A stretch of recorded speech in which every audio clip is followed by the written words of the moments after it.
যদি কেউ ইঞ্জিনিয়ারিংটা করে থাকে, এরা কারা আসলে? এরা কি ডক্টর ইউনূস সাহেব?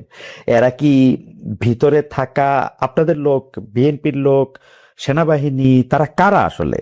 মানে if there is an engineering. এখন ওরকম স্পেসিফিক্যালি বলতে হলে তো আমার সামনে সাবস্টেন্সিয়াল ডকুমেন্টস লাগবে। কিছু জিনিস আছে বলা যায় করা যায় না, কিছু জিনিস আছে করা যায় বলা যায় না, কিছু জিনিস আছে বুঝি কিন্তু বলতে পারি না। ওকে। এটা সমাজের কথা আমি বলতেছি, আমার বিষয়টা ভিন্ন।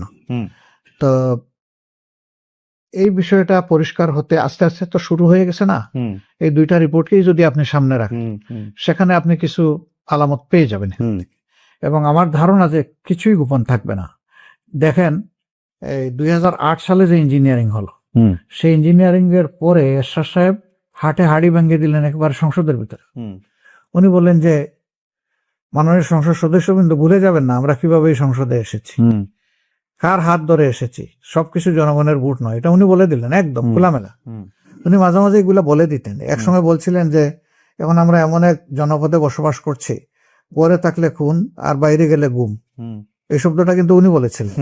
এবং সেই সরকারের অংশ, বিরোধী দল সরকারের অংশ, মানে সেই অবস্থায় তিনি বলেছিলেন। আমাদের ধারণা যে ঠাকুর ঘরে খেয়ে রে আমি কলা খাই না, একদিন কি একজন বলে ফেলবে, আপনারা জেনে ফেলবেন।